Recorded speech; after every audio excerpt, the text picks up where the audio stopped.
تو عقل مند آدمی جو ہے پہلے پہچاننے کی کوشش کرتا ہے. اب آپ چلے جائیے، میں ذرا لائٹر موڈ میں بات کروں تب بھی بات پھیل جائے گی، سیریس موڈ میں بات کروں تب بھی. مثلا شہد، بہت اس کے فضیلتیں ہیں، بہت ثواب ہیں، بہت فائدے ہیں، لیکن ایک بہت بڑا مسئلہ دنیا میں ہے کہ جینین یا پیور شہد ملے کہاں سے. اس میں 2 نمبر مال بہت زیادہ، کہ 2 نمبر آپ کی سمجھ میں نہیں آ رہا ہے تو کسی کراچی والے سے پوچھ لیجئے گا، لیکن میرا اندازہ ہے سمجھ میں آ جائے گا. اب آپ جائیے تو آپ کو طریقے بتائے جائیں گے. شہد خریدو تو اس طرح چیک کرو کہ یہ پیور شہد ہے کہ یہ جعلی یا 2 نمبر یا فیک شہد ہے. یا مثلا گھی، اصلی گھی اور اس کی پہچان. یا جو بہت بڑا مسئلہ پیش آ جاتا ہے کیونکہ بعض مراجع کے یہاں تو حرام بھی ہے، آج کل کے نہیں، وہ یہ ہے کہ گندے انڈے خرید کے لائے، گندا انڈا ہے تو اس کا کھانا بھی حرام ہو جاتا ہے بعض مراجع کے پاس. اور جو آج کے مراجع ہیں کہ نہیں سردی کو میں پھینک دو اور سفیدی کھا لو چھوڑ دی. پتہ کیسے چلے کہ یہ ابھی تو توڑا نہیں ہے نا، یہ صحیح ہے کہ غلط کا پانی میں ڈالو تو اگر ڈوب جائے گا تو وہ صحیح ہے، اور اگر کھڑا رہے گا تیرے گا. اب یہ ساری چیزیں ہیں نا جو آپ بچپنے سے سنتے آ رہے ہیں. موتی، عقیق فیروزہ جو آپ عراق ایران سے خرید کے لاتے ہیں، پہلا سوال آپ وہاں پہ یہی کرتے ہیں کہ مولانا کوئی طریقہ ہے کہ پتہ چلے یہ اوریجنل اور جینین عقیق ہے کہ مصنوعی؟ آج کل تو فیکٹری میں بنتے ہیں. ہر چیز کا یہی مسئلہ ہے. تو چھوٹی چیزیں. اب آگے بڑھیے، میں نے کرنسی نوٹ کی مثال دی. فیک نوٹ کتنے زیادہ مارکیٹ کے اندر ہیں، تو ایسا تو آپ نہیں لیں گے نا، آپ کو چیک کرنا ہے کہ یہ صحیح ہے کہ غلط. اور آگے یہ بڑی بڑی چیزیں ہیں، مثلا پھر یہ آئی فون ہے یا مختلف اور بہت ساری چیزیں. تو آدمی چیک کرتا ہے جتنی قیمتی چیز خرید رہا ہے کہ یہ جینین ہے کہ نہیں. صحیح دکان پہ جاتے ہیں، ریپوٹیشن والے کے پاس جاتے ہیں، اس کمپنی کی اپنی دکان پہ، ایپل کے سٹور پہ جا کے خریدیں گے مثلا. یہ سب کرتا ہے نا. یہ ساری چیزوں کی کیا اہمیت ہے اسلام کے آگے؟ کچھ بھی نہیں، نتھنگ. جو دین ہمارے پاس ہے، جبکہ ہم کو پہلے سے بتایا گیا کہ اس میں فیک بھی ہے، جھوٹا بھی ہے. اسلام ایک بنایا گیا، اور جب اسلام غلط بنایا گیا. اچھا، یہاں پہ یہ بھی ایک ریزن ہے کہ لوگ آل محمد کے اتنے خلاف کیوں ہو گئے. عام لوگ نہیں، حکمران. ون آف دا ریزن یہ بھی. مجھے یاد ہے ہمارے ایک بزرگ خطیب ایک مثال دیا کرتے تھے، اور وہ یہ ہے کہ فرض کیجئے کہ کہیں پہ کوئی غلط چیز پھیلانا ہو تو جو اس کو پہچاننے والے لوگ ہیں ایکسپرٹ، پہلے ان کا خاتمہ کرو. اگر یہ رہیں گے تو یہ پہچان لیں گے، ان کا خاتمہ کرو تاکہ پھر یہ ختم ہو جائیں تو جو ہماری فیک چیز ہے وہ چلے گی. اب اسلام کے مقابلے میں جھوٹا اسلام بنانا ہے، مصنوعی اسلام بنانا ہے. مولا کی حدیث ہے نا نہج البلاغہ میں مولا نے کئی جگہ پہ آخری زمانے کی نشانیاں بتائیں، الگ الگ بکھری ہوئی. بغداد کے بارے میں بھی ہے، جبکہ بغداد تو مولا کی شہادت کے 100 سال بعد بنا تھا. بغداد ایک بالکل نیا شہر تھا، جیسے پاکستان میں اسلام آباد ہے، جیسے انڈیا میں چندی گڑھ، جیسے آسٹریلیا میں کیمبرا. تو خیر تھا ہی نہیں کوئی شہر. مولا نے اس کی پیشین گوئی بھی کر دی کہ بنے گا بھی اور تباہ بھی ہوگا. تو ایسی کئی نشانیاں، ان میں ایک نشانی یہ بہت مشہور کہ آخری زمانے میں لا یبقى من الاسلام الا اسمہ، اسلام خالی نام کا رہ جائے گا، ہوگا نہیں، حقیقی اسلام نہیں ہوگا. مولا آخری زمانے کے لیے تو خاص طور پہ کہہ چکے ہیں. ہمیں بہت دلچسپی ہے کہ زمانہ شاید آخری زمانہ، جیسا کہ میں پہلے دن سے کہہ رہا ہوں نا، دنیا میں کہیں کوئی واقعہ پیش آ جائے، کسی نہ کسی طرح اس سے یہ ثابت کرنے کی کوشش کی جاتی ہے سوشل میڈیا پر کہ یہ آخری زمانے کی ایک نشانی. اور حتیٰ ابھی 1 سال 2 سال پہلے ٹائٹینک کو دیکھنے کے لیے ایک سب میرین میں کچھ لوگ گئے تھے، اور پھر بہرحال وہ حادثہ ہوا اور وہ سارے مارے گئے. کہ یہ آخری زمانے کی یہ بھی ایک نشانی ہے. ٹائٹینک کو دیکھنے جائیں مر جائیں سمندر میں تو وہ بھی آخری زمانے کی نشانی. تو کوئی سیاسی واقعہ پیش آ جائے، کوئی جنگوں کا واقعہ پیش آ جائے، کوئی موسم کی تبدیلی کا واقعہ، کہیں پہ کوئی زلزلہ آ جائے، کہیں پہ کوئی حکمران مارا جائے، کہیں پہ کوئی نیا حکمران بن جائے، یہ آخری زمانے کی نشانی. تو بھائی آخری زمانے کی یہ نشانی بھی دیکھو نا کہ لا یبقى من الاسلام الا اسمہ، خالی نام کا اسلام رہ جائے گا. اگر یہ آخری زمانے کی نشانی ہے تو چیک کرو کہ تمہارے پاس جو اسلام ہے یہ نام والا اسلام ہے کہ حقیقی اسلام ہے. اب پاکستان میں ایک بہت بڑی انڈسٹری ہے. میں تو اپنے کراچی کی بات کروں، مجھے یاد ہے اپنے بچپنے میں وہ آتے تھے ردی پیپر والے، وہ جو آ کے گھر سے چیزیں لے جاتے ہیں، تو جو بڑے قیمتی پرفیوم ہوتے تھے، وہ کہتے تھے اس کی خالی بوتلیں چاہیے. کیا فائدہ؟ کہا کہ کراچی کا علاقہ ہے لالو کھیت، وہاں پہ گھروں کے اندر اس بوتل کے اندر جو ہے وہ گھر میں بنا ہوا پرفیوم ڈال کے اصل پرفیوم کے نام سے بیچا جائے گا. بوتل وہی ہوگی, پیکنگ وہی ہوگی, لیکن اس کے اندر جو کچھ ڈالا جائے گا وہی گھر میں بنا. یا پاکستان کا جو اس وقت سب سے بڑا مسئلہ ہیپیٹائٹس بی جو ہے پاکستان میں ایڈس سے زیادہ خطرناک. پاکستان میں ایڈس اتنا نہیں ہے, اتنے لوگ نہیں مرتے جتنا ہیپیٹائٹس بی یا سی سے مرتے ہیں. ڈاکٹر صاحبان کہیں گے مولانا پھر آپ نے ہماری فیلڈ میں دخل دیا. نہیں, میں آپ کی فیلڈ میں دخل نہیں دے رہا ہوں, یہ تو ایک ہیپیٹائٹس آپ ہی لوگ بتاتے ہیں. اور ریزن کیا کا ریزن ہے پانی, پینے والا پانی اتنا پولیوٹڈ ہے کہ جس کی وجہ سے آدمی کا لیور خراب ہو رہا. چنانچہ بہت سے لوگ اس کے بدلے میں پھر بوٹلڈ پانی پیتے ہیں, چاہے وہ منرل کے نام سے بیچا جائے چاہے وہ فلٹر کے نام سے بیچا جائے. لیکن ہوتا کیا, کمپنی کی بوٹل تو صحیح ہوتی ہے, پانی اس کا وہی بھرا جاتا ہے جو گٹر سے اٹھایا جاتا ہے. پاکستان میں کام سی چیز, اور ہر لیبارٹری ٹیسٹ یہ بتاتا. تو بوٹل پرفیوم کی ہو, پانی کی ہو, جو بھی ہے اس کے اندر جو چیز بھری گئی ہے وہ غلط ہے. اسلام کا نام ہوگا, نام ہے اسلام کا, اذانیں ہو رہی ہیں, مسجدیں ہیں, نمازیں پڑھی جا رہی ہیں. یہ بھی آخری زمانے کی نشانی کہ آخری زمانے کے اندر مساجد کی حالت یہ ہوگی کہ معمورتن و من ہدایتن خالیہ. پبلک کی تعداد کو دیکھیے گا تو ہر مسجد بھری ہوئی. جس مسجد کے بارے میں سنیں کمپلین ہوگی کہ جگہ کم پڑ رہی ہے, اس کا ایکسٹینشن چاہیے. جو مسجد دنیا میں کہیں چلے جائیے آپ, لیکن لوگوں سے بھری ہوئی ہے, ہدایت سے خالی ہو جائیں. اسلام تو ہدایت کا نام ہے نا. هو الذی ارسل رسولہ بالہدی, رسول ہدایت لے کے آئے. قرآن کی 3 جگہ آنے والی آیت وہ نہیں ہوگی. یعنی بوٹل وہی ہے, مسجد وہی ہے, اس کے اندر جو چیز ہے وہ جو ہے وہ 2 نمبر ہے. تو اب یہ آخری زمانے کی یہ نشانی ہم کو مجبور کر رہی ہے ہم سوچیں کہ صحیح ہے کہ غلط. جو صحیح ہے اس کے اندر بھی آ گیا کہ لوگ ٹکڑے کریں گے اسلام کے, وہ ایک الگ موضوع ہے, بعد میں آئے گا. لیکن اس کے سامنے مقابلے میں جو جھوٹا, اب کیسے پتا چلے؟ تو جس طریقے سے دنیا میں ہر جگہ پہ اس کے ٹیسٹ ہوتے ہیں. یہ سونا صحیح ہے کہ نہیں, اردو میں کہتے ہیں کسوٹی. اس کسوٹی پر اس کو گھس کے دیکھا جاتا ہے کہ یہ سونا جو ہے وہ واقعاً سونا ہے کہ نہیں. پیتل کی نقل کوئی نہیں بنائے گا, کاپر کی نقل کوئی نہیں بنائے گا, براس کی نقل کوئی نہیں بنائے گا, سونے کی بنتی ہے. اس لیے نوٹ ہے اس کی چیکنگ ہوتی. اسی طرح میں نے جو باقی مثالیں کیوں ریپیٹ کروں, اسلام کیا چیزیں اسلام نے ہم کو بتائی ہیں جس کے ذریعے سے ہم چیک کریں گے کہ جو اسلام ہمارے پاس ہے, ہمارے گھروں میں ہے, ہماری سوسائٹی میں ہے, یہ وہی والا اسلام ہے کہ هو الذی ارسل رسولہ بالہدی ودین الحق. اللہ نے اپنے رسول کو حق والے دین کے ساتھ بھیجا. یہ وہی ہے کہ ہمیں پتہ بھی نہ چلا اور معلوم ہوا کہ اس کے اندر ساری تبدیلیاں آ گئی. اب وہ کیا چیزیں ہیں وہ میں اس میں سے کچھ چیزیں مختصراً بتاؤں گا. لیکن نمبر 1, اور یہ بہت اہم چیز ہے, نمبر 1 تو نماز ہونا چاہیے تھی, لیکن نہیں, نماز سے بھی زیادہ اہم, اور وہ یہ ہے کہ اسلام میں عورت کا اسٹیٹس, یہ بہت بڑا مسئلہ ہے.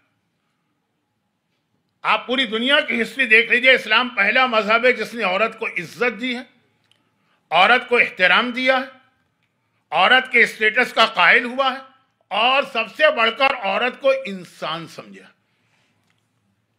اس سے پہلے عورت کو انسان نہیں سمجھا جاتا تھا, جانور. اس کی ایک دلیل, ایک آدمی مر گیا, اس کی جائیداد تقسیم ہوگی.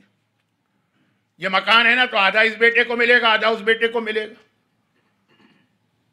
یہ زمینیں ہیں, کھیت وغیرہ, یہ اس کا حق ہے, وہ اس کا حق ہے. یہ کیش ہے, درہم و دینار, اتنا اس کا ہے, اتنا اس کا. اور جو مرنے والے کی بیویاں ہیں وہ تقسیم ہوں گی اولادوں میں کہ 2 تم لے جاؤ, 2 تم لے جاؤ. جیسے بکریاں تقسیم ہوتی تھی, جیسے اونٹ تقسیم ہوتے تھے, جیسے گائے بھینس تقسیم ہوتے تھے. یہ اسلام ہے کہ جس نے آ کے عورت کو ایک عزت دی, ایک احترام دیا, ایک اسٹیٹس دیا, اور کہا کہ عورت برابر کی ہے تمہارے ساتھ. سورہ نحل کی آیت, مؤمنن او مومنہ, جو نیک کام کرے گا چاہے مرد ہو چاہے عورت, اللہ کے یہاں اس کے لیے ایک اجر. ہاں بس اتنا فرق ہے, ایکول بٹ ڈیفرنٹ ہیں, برابر, لیکن ذمہ داریاں اور ڈیوٹیز الگ الگ. اگرچہ میں اس کو جا کے کربلا سے بعد میں واضح کروں گا, لیکن آج اتنی لمبی بات نہیں ہوگی, آج صرف اتنی بات ہوگی. ایکول کا مطلب یہ نہیں ہوتا ہے کہ وہ ہو بھی سملر.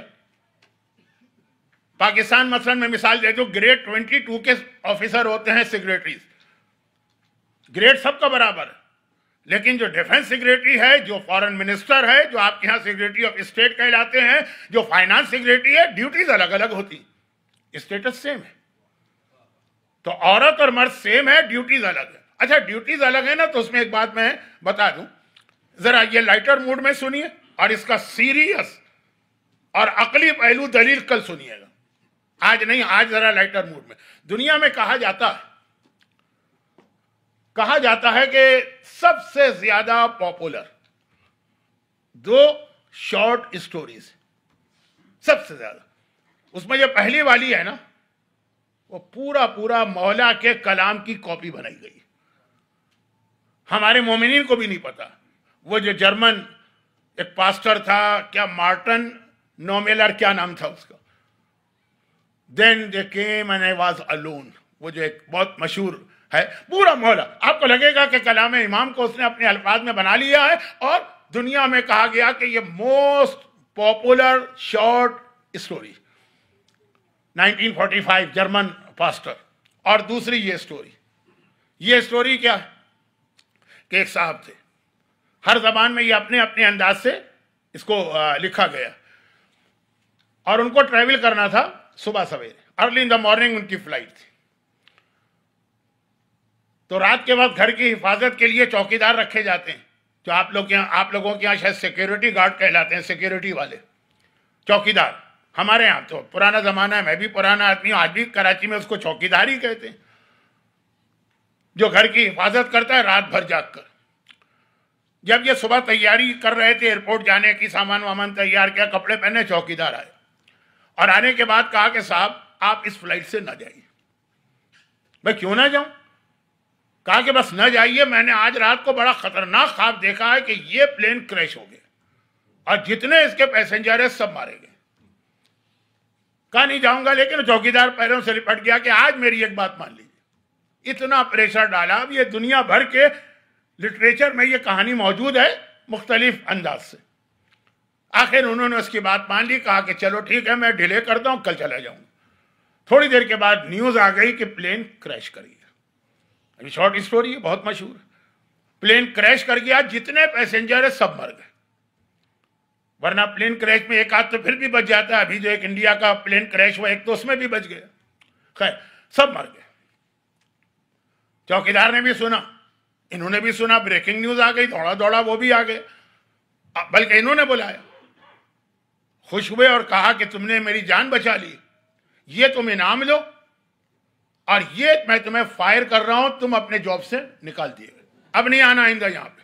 ہاں میں نے آپ کے ساتھ ایک احسان کیا، ایک نیکی کی، ایک آپ کی جان بچائی، اور آپ مجھے نوکری سے نکال رہے ہیں. کہا کہ ہاں.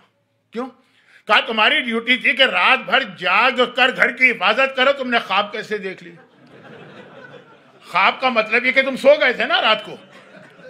ٹھیک ہے تمہارے خواب نے میری جان تو بچا لی، مگر جو تمہاری اصل ڈیوٹی تھی نا رات کو جاگنا، وہ تم نے انجام نہیں دی ہے، چنانچہ تم اس نوکری کے اہل نہیں نکال دیا. اب یہ پوری دنیا کے اندر یہ سٹوری مختلف انداز سے، جیسے وہ پہلے والی ہے، یہ اس سے زیادہ پاپولر. تو اس کا پیغام کیا ملا کہ جو ہر ایک کی ڈیوٹی، اگر وہ اپنی ڈیوٹی کو چھوڑ دے تو چاہے کتنا ہی اچھا کام کیوں نہ کر رہا، وہ فائر کیے جانے کا حقدار ہے، وہ کنڈیم کیے جانے کا حقدار ہے. یہ نہیں کہا جائے گا تم اتنا اچھا کام کیوں کر رہے ہو. یہاں تک کہ میں اس کی فقہی مثال دے دوں. فقہی جو میں نے کل بھی عرض کیا کہ جو میرا اصل موضوع ہے، جس پر میں بہت کمفرٹیبلی بات کرتا ہوں. یہ الگ بات ہے کہ مجمع کو بہت ہی ڈرائی لگتا ہے یہ حلال و حرام کے مسئلے. نماز کتنی امپورٹنٹ عبادت. آج مجلس کے شروع میں بھی یہ بات آ گئی، اور مصائب شروع ہونے والے وہاں بھی یہ بات آ گئی. حتیٰ باقاعدہ ایک حدیث ہے ہمارے پاس، ایک نہیں کئی حدیثیں ہیں، لیکن یہ حدیث تو میں خاص طور پہ اس لیے پڑھ رہا ہوں کہ اس نماز کی امپورٹنس کا ایک اور پہلو آ جائے. راوی نے جا کے پوچھا ہمارے 7ویں امام موسی کاظم علیہ الصلاۃ والسلام،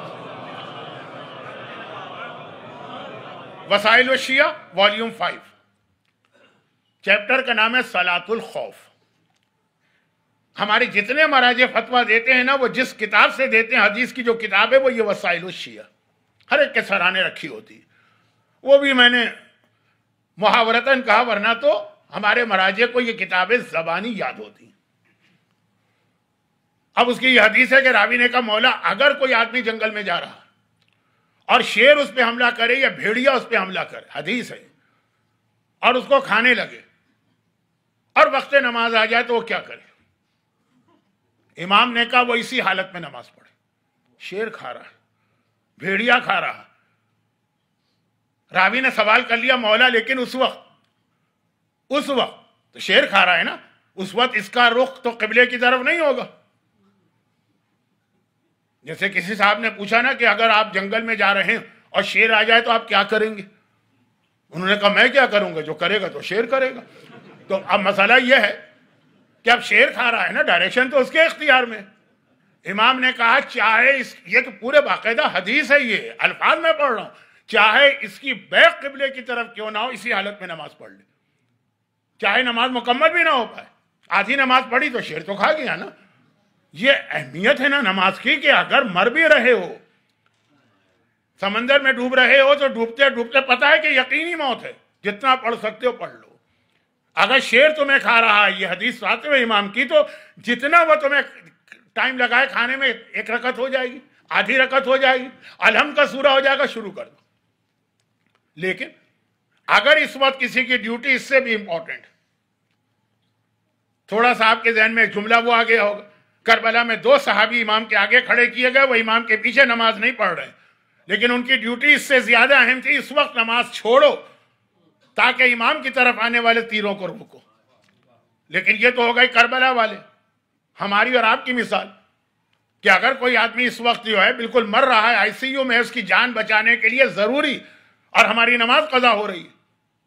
وہ ہوتا ہے نا کہ جب کوئی ہارٹ اٹیک وغیرہ آتا ہے تو منہ سے منہ لگا کے اس کو کیا وہ سانس دی جاتی ہے اور سب کچھ کیا جاتا ہے، تو مثلا وہ وقت ہے اب نماز پڑھنے۔ شیر تمہیں کھا رہا ہے، نماز پڑھو، سمندر تمہیں ڈبو رہا ہے، نماز پڑھو، لیکن کسی کی جان اگر جا رہی ہے تمہاری نماز قضا ہو رہی ہے، چھوڑو نماز۔ چنانچہ ڈاکٹرز، چنانچہ سرجن، چنانچہ جان بچانے والے، چنانچہ ریسکیو والے، کیونکہ اس وقت تمہاری ڈیوٹی یہ۔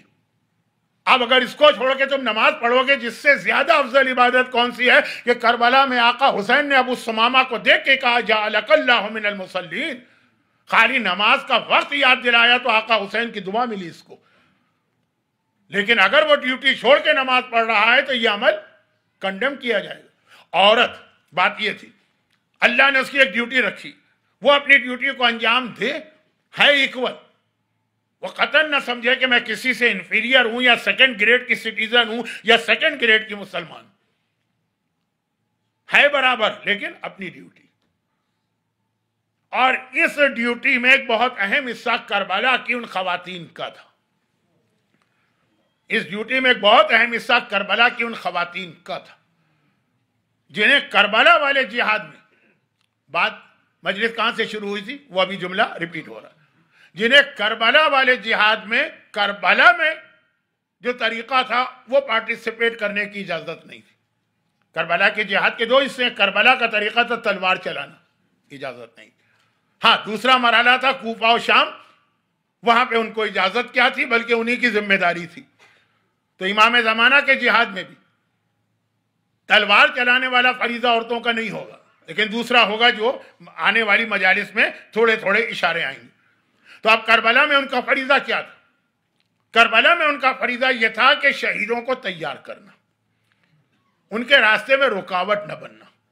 دیکھیں جملہ بہت بڑا ہے، لیکن میں اس کی چھوٹی مثالیں رکھوں گا آپ کے سامنے۔ کتنے ہی دین کے واجبات ایسے ہیں جو آدمی اس لیے نہیں کرتا کہ گھر کی عورتیں نہیں مان رہی۔ اب مثال میں نے بہت بڑی دے دی، اتنی بڑی کہ اب اس وقت یہ چھوٹی مثال دینا جو ہے مجھے توہین لگ رہی ہے کربلا۔ بہت ہی مختصر بات کروں، اب آج کل تو فیشن ہو گیا ہے، اس لیے بری بات نہیں ہے داڑھی رکھنا، لیکن کتنے کیس کراچی میں میرے پاس ہے جو اس لیے لوگ داڑھی نہیں رکھ پاتے تھے کہ بیویاں کہتی تھی کہ داڑھی رہے گی یا بیوی رہے گی، ایک گھر میں دونوں نہیں رہ سکتے، باقاعدہ طلاقیں مانگی گئی اس بات پہ۔ اور یہ تو میں نے ایک چھوٹی مثال وہ تھی جو پریکٹیکل تھی، جو میرے پاس کیس آتے تھے۔ اب آج کل فیشن میں آ گئی ہے، اس لیے یہ مسئلہ اتنا سینسیٹیو نہیں رہا، لیکن اور کتنی چیزیں ایسی، یہ عورتوں کی یہ ذمہ داری۔ تعاون کریں۔ ایک جملہ سن لیجیے، مولا سے پوچھا گیا کہ مولا آپ نے 9 سال شہزادی کونین کے ساتھ گزارے، اب یہ ظاہری اعتبار سے ہے، ورنہ تو یہ ایک ہی نور کے ٹکڑے. آپ نے شہزادی کو کیسا پایا؟ 3 لفظ، ایک جملہ جس میں صرف لفظ بھی 3 ہے.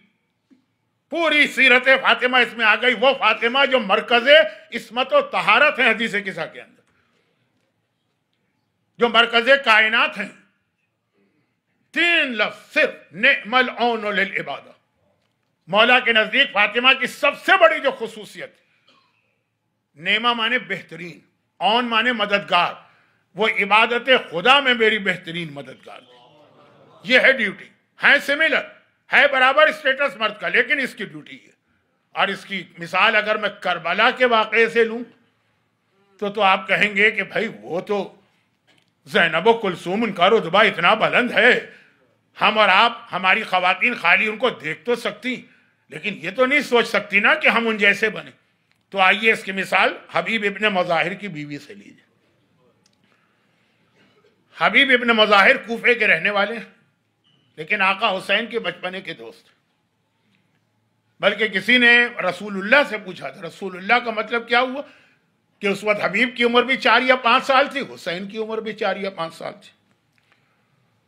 یا رسول اللہ، یہ 5 سال کا بچہ جو آپ کے پاس آتا ہے، ان کے باپ کا نام ہے مظاہر، ہمارے یہاں مظاہر پڑھا جاتا ہے، چلیں وہ تو ایک پروناؤنسیشن کا فرق ہے. حبیب ابن مظاہر، یہ مظاہر کا بیٹا جو آتا ہے، آپ اس کو اتنی عزت اور احترام دیتے ہیں 5 سال کے بچے کو. کہا کہ ہاں، میں نے اسے دیکھا ہے کہ مدینے کی گلیوں میں جب میرا حسین چلتا ہے نا، یہ اس کے پیچھے پیچھے چلتا ہے، اور جہاں جہاں سے حسین کے قدم گزرتے ہیں وہ وہاں کی مٹی اٹھا کے اپنے سر پہ ڈالتا ہے.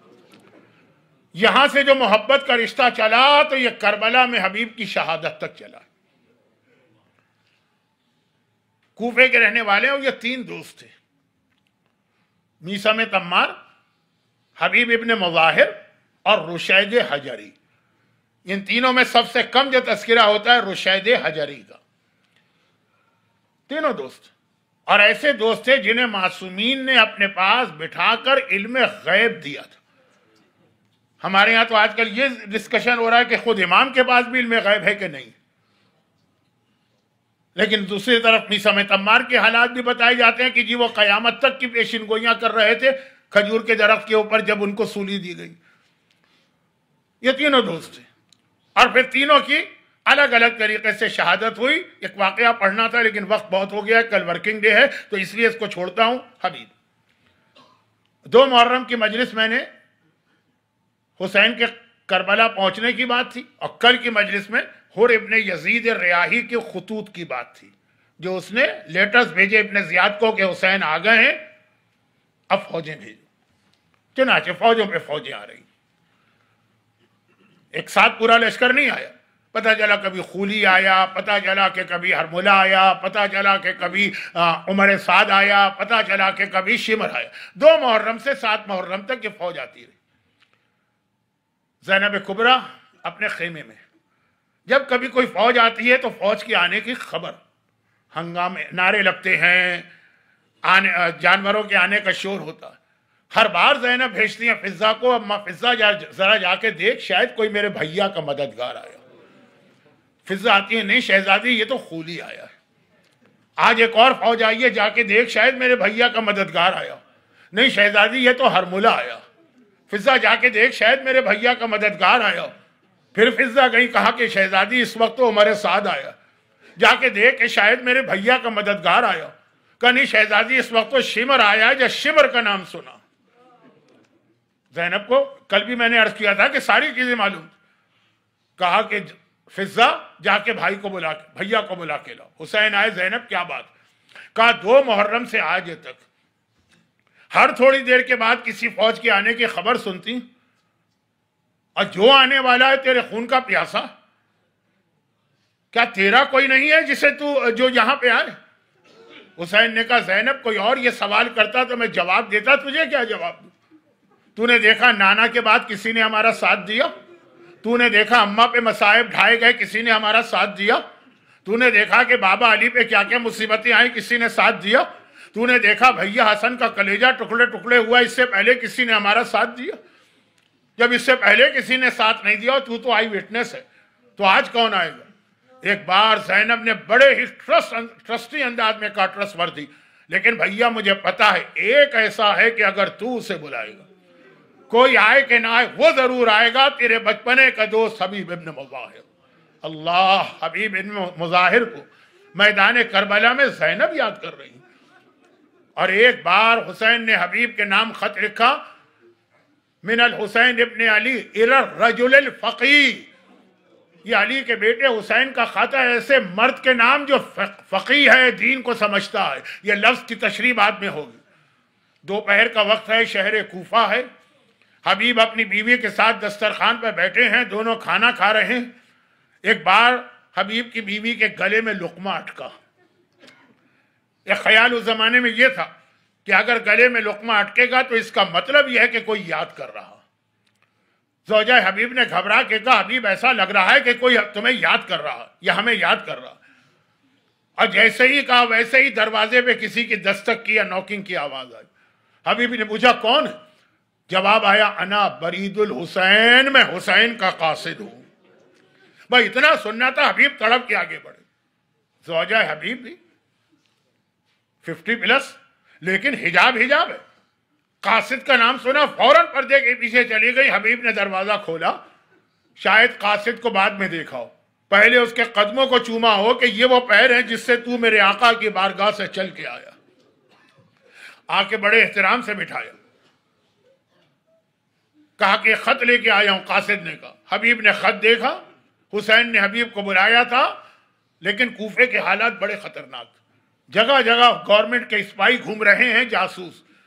ذرا کوئی خبر ملے کہ یہ حسین کا ساتھ دینا چاہتا ہے، پورا گھر تباہ کیا جائے گا۔ حبیب نے مصلحتاً کہا، چلا جا، میں بعد میں جواب دوں گا۔ دروازہ بند کیا، پردہ ہٹایا۔ زوجہ حبیب بے چینی اور بے قراری سے پردے کے پیچھے ٹہل رہی۔ اے حبیب، میرے آقا کا قاصد آیا تھا، کیوں آیا تھا؟ کہا میرا آقا کربلا گیا۔ کربلا کتنا دور ہے کوفے سے، اور مجھے بلایا ہے۔ زوجہ حبیب کہتی ہیں کہ حبیب تو تو نے کیا فیصلہ کیا؟ اب حبیب کو یہ دیکھنا ہے کہ کہیں میری بیوی میرے راستے میں رکاوٹ نہ بنے۔ کون عورت آسانی سے اپنا سہاگ قربان کرنے کو تیار ہوگی؟ ایک مرتبہ کہا کہ میں سوچ رہا ہوں کہ کیا فیصلہ کروں۔ یہ باقاعدہ مقتل کا جملہ ہے، کتاب کا لکھا ہوا۔ زوجہ حبیب ایک مرتبہ جوش میں آ گئی، ہاتھوں سے کنگن یا چوڑیاں اتار کے پھینکی۔ کہا حبیب، یہ چوڑیاں تو پہن لے، اپنی تلوار مجھے دے دے، فاطمہ کا بیٹا میرے شوہر کو بلائے اور میرا شوہر کہے کہ ابھی میں سوچ رہا ہوں، میں تیری تلوار لے کے جاؤں گی اور اپنے آقا کی نصرت و مدد کروں گی۔ یہ بھی کتاب کا لکھا ہوا جملہ پڑھ رہا ہوں۔ حبیب نے کہا مجھے اپنا خیال نہیں ہے، تیرا خیال ہے کہ میرے بعد کیا کرے گی؟ زوجہ حبیب کا جواب بھی کتاب میں لکھا۔ کہا اے حبیب، میں مٹی کھا کے گزارا کر لوں گی، مگر یہ برداشت نہیں کر سکتی کہ میری شہزادی کا لال میرے شوہر کو بلائے اور وہ کہے کہ میں سوچ رہا ہوں۔ حبیب نے کہا کہ تو نے تو میرا مسئلہ آسان کر دیا، چلنے لگے۔ ابھی جا نہیں رہے، اس کمرے سے نکلے۔ زوجہ حبیب نے دامن پکڑ لیا، کہا مگر ایک وعدہ کر، جب آقا کی بارگاہ میں جائے گا پہلا میرا سلام پیش کرے گا، پھر اپنا سلام۔ یہ ہے عورتوں کی ذمہ داری جو بعد میں تفصیل آئی۔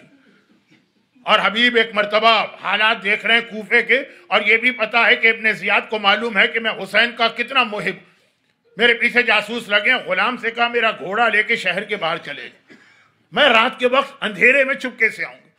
حبیب کو باہر نکلتے نکلتے دیر ہو گئی، آدھی رات کا وقت ہو گیا۔ جب پہنچے تو کیا دیکھا، گھوڑے کی گردن میں ہاتھ ڈالے ہوئے غلام کہہ رہا ہے کہ اے میرے آقا کی سواری کے جانور، شاید میرا آقا ڈر گیا ہے، وہ نہیں آئے گا تو میں تجھ پر بیٹھ کر اپنے آقا حسین کی مدد کو جاؤں گا۔ حبیب نے ایک مرتبہ کہا مولا میری جان قربان، آج یہ دن آ گیا ہے کہ ادنا غلام تیرے مددگار بننے کا خیال کر رہے ہیں۔ میں بات کو مختصر کرتا ہوں۔ حبیب میدان کربلا میں پہنچے 2 محرم کے بعد، آج پہلا دن تھا کہ حسین کے قافلے میں کوئی آیا تو سارے لشکر میں خوشی کے نعرے بلند ہوئے، تکبیر کے نعرے بلند ہوئے۔ یہ آواز جو سنی تو زینب نے کہا اماں فضہ ذرا دیکھ میرے بھائی کے لشکر میں آج یہ نعرے کیوں لگ رہے ہیں؟ فضہ دیکھ کے آئی، کہا کہ شہزادی میرے آقا کے بچپنے کا دوست حبیب ابن مظاہر آ گیا۔ زینب نے سنا، کہا جاؤ پھر حبیب کو بلا کے لاؤ، میں ان سے کچھ بات کرنا چاہتی ہوں۔ ایک بار زینب خیمے کے اندر ہے، بیچ میں پردہ پڑا ہے، حبیب خیمے کے باہر ہے۔ حسین خیمے کے پردے کے قریب آئے اور کہا کہ زینب مبارک ہو، میرے بچپنے کا دوست حبیب ابن مظاہر آ گیا۔ وہ اتنا سننا تھا۔ پردے کے پیچھے سے شہزادی کہتی ہیں بھیا حبیب، فاطمہ کی بیٹی تجھے سلام کہتی ہے۔ ہائے حبیب چیخ مار کے زمین پہ گھرے، غش کھا گئے۔ شہزادی یہ دن آ گیا کہ ہم جیسے ادنا غلاموں کو براہ راست سلام دیا جا رہا۔ اور جب ہوش آیا تو زینب نے کہا حبیب میرے بھائی کی مدد کرنا، کربلا کا میدان، عاشور کا دن، جہاد شروع ہوا، دوپہر کا وقت آیا۔ حسین نے کہا حبیب ذرا جا کے ان سے اتنی اجازت لے لو کہ ہم نماز پڑھیں۔ وہاں سے یہ ٹونٹنگ والا جواب ملا، حبیب تیرا آقا نماز پڑھ کے کیا کرے گا، اس کی نماز قبول کہاں ہے؟ بس حبیب نے تڑپ کے کہا مولا یہ جملہ برداشت نہیں ہو رہا ہے، اب یہ نماز جنت میں پڑھوں گا، اور یہ کہہ کے جہاد کیا۔ حبیب زخموں سے چور چور زمین کربلا پہ گرے، حبیب کی روح جسم سے پرواز کر گئی۔ اور 11 محرم کے 2 جملے سن لیجیے اور مصائب اختتام کو۔ 11 محرم کا دن آیا، سیدانیوں کا لٹا ہوا قافلہ بازار کوفہ میں پہنچا۔ ایک مرتبہ قافلے کو بازار میں روک دیا گیا۔ ایک چھوٹا سا بچہ آقا سجاد کے قریب آتا ہے، گھٹنے کو ہلاتا ہے۔ آقا سجاد کے گلے میں توق گراں بار ہے، بہت بھاری توق ہے، ہاتھوں میں ہتکڑی ہے، پاؤں میں بیڑی ہے، مگر جھک کے دیکھا، کہا کہ تو کون ہے؟ ایک مرتبہ وہ بچہ کہتا ہے مولا میں حبیب ابن مظاہر کا یتیم چھوٹا بچہ ہوں۔ بس ایک بار سجاد نے پلٹ کے پھوپھی کو دیکھا جو سب سے پہلے اونٹ پر بیٹھی ہیں، پہلے اونٹ پر ہیں۔ کہا پھوپھی اماں حبیب کا یتیم آیا ہے، حبیب کا چھوٹا بیٹا آیا ہے۔ زینب نے سنا، جھک کے کہا بیٹا یہ بتا تیری ماں کہاں ہے؟ قریب کے مکان کی چھت سے آواز آئی، شہزادی آپ کی کنیز مکان کی چھت پہ آنکھیں بند کر کے بیٹھی ہے۔ زینب نے کہا زوجہ حبیب میں تو تجھے ڈھونڈ رہی تھی تاکہ تجھے تیرے شوہر کا پرسہ دوں۔ زینب سے اپنے شوہر کا پرسہ تو لے لے۔ شہزادی کسی نے آپ کو اکبر کا پرسہ دیا، کسی نے آپ کو عباس کا پرسہ دیا؟ ہاں یہ کریم ابن کریم ہے۔ ادھر تو پرسہ دیا جا رہا اور ادھر ایک عجیب منظر نظر آیا۔ ذرا سوچیے آقا سجاد کے دل پہ کیا قیامت گزری ہوگی۔ ایک جملہ سن لیجئے، غیرت مند کو مارنے کے لیے جملہ کافی ہے، ایک جملہ۔ ادھر زینب زوجہ حبیب کو پرسہ دے رہی، اور ادھر ایک مرتبہ حبیب کا بڑا بیٹا، جوان بیٹا، وہ آگے بڑھتا ہے، کیا دیکھتا ہے میرے بابا کا کٹا سر نوکے نیزہ پر ہے، اور ایک ظالم اس نیزے کو لے کے آگے چل رہا، جوش میں آیا، تلوار نکالی، اس ظالم کا سر کاٹا، اپنے باپ کا سر چھینا، یہ سر لے کے وہاں سے چلا، مگر چلتے چلتے ایک جملہ کہہ گیا کہ جس کے وارث اور بیٹے زندہ ہوتے ہیں اس کے باپ کا سر در بدر نہیں گھمایا جاتا۔ ہائے میرا آقا سجاد وہ بھی یہ جملہ سن رہا ہے، ہائے میرا بابا حسین اور اس کا بیٹا اجرکم اللہ علی ولعنت اللہ علی اعدائہم اجمعین۔ پروردگارہ حبیب ابن مظاہر کی اس جانثاری اور وفا کا واسطہ ہم میں سے ہر ایک کو آل محمد اور حسین مظلوم کا حبیب کی طرح سے جانثار و وفادار بننے کی توفیق عطا فرما۔ خداوندہ ان مصائب اہل بیت کا واسطہ آج کی مجلس میں جو مومنین اور مومنات ہیں انہیں، ان کے گھر والوں کو، ان کے گھروں کو، ان کی اولادوں کو، ان کی روزی کے ذرائع کو ہر آفت و پریشانی سے محفوظ فرما۔ خداوندہ ان مظالم کے انتقام کے لیے اپنی آخری حجت وارث معصومین امام زمانہ کے ظہور میں بھی تعجیل فرما، اور ہمیں غیبت میں اپنی ذمہ داری ادا کر کے بعد ظہور امام کی فوج کا سپاہی بننے کی توفیق عطا فرما۔ ربنا